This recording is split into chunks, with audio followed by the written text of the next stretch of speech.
Today we're taking a look at the GravaStar, a portable speaker with a difference.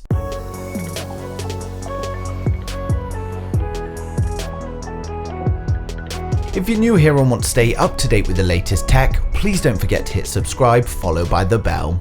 So let's take a look inside the packaging. First we get the instruction manual. Next we get the speaker itself, a very futuristic sci-fi looking speaker that's actually larger than I expected it to be. Next we get a USB Type-C braided cable which actually looks very nice, and a 3.5mm aux cable which is also braided. The GravaStar is a 20 watt portable speaker. It's got Bluetooth 5, it offers 20 to 30 hours of playtime depending on volume with its 10,000 mAh battery capacity, and it even supports stereo pairing if you have two of them. The speaker has a 140mm diameter along with an 80mm radiator for the bass. It uses a 70mm full range speaker and delivers all in all a great sound. In terms of functionality, the speaker is very easy to use. We've got 3 buttons on the back. The middle button turns the device on and off, the left button turns the green lights on and off, and the right button allows you to pair with your mobile or pair with another GravaStar speaker. We have a touch button along the top that makes it very easy to select the right volume. You simply select where you want from min to max on the gauge. Along with its sci-fi look, we've also got sci-fi sounds when you turn it on, turn it off, or when you put it in pairing mode with Bluetooth.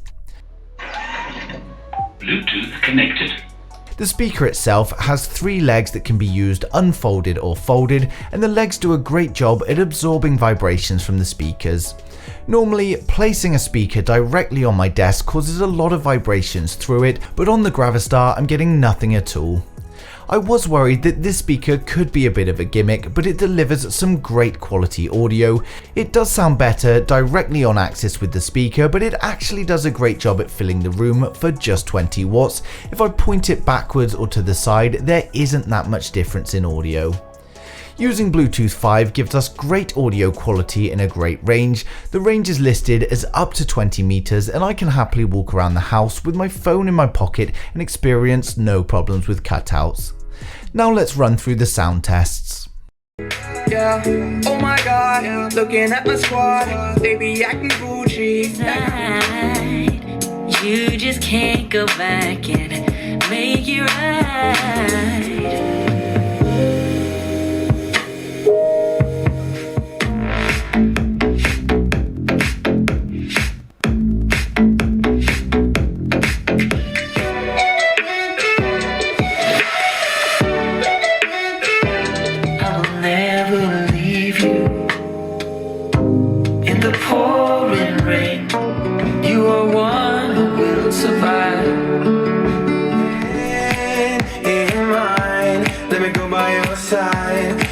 So for a 20 watt speaker, this thing sounds incredible. While many 20 watt speakers lose near enough all of the lower frequencies at high volumes, the GravaStar does a great job at keeping up, although there is still some reduction.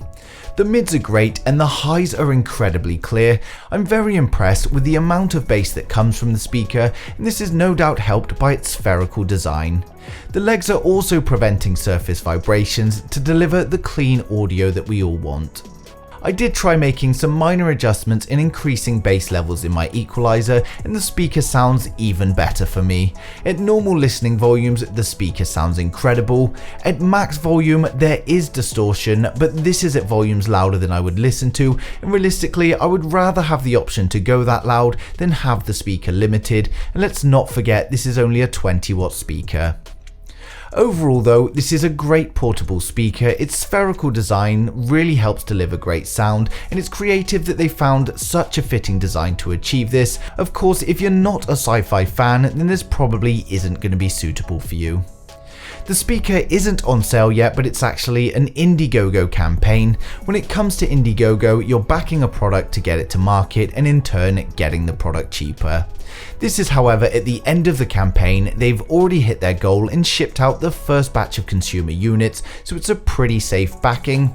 At the time of recording, there's still only a few super early bird backings left, where you can pick one up for £98 or $129.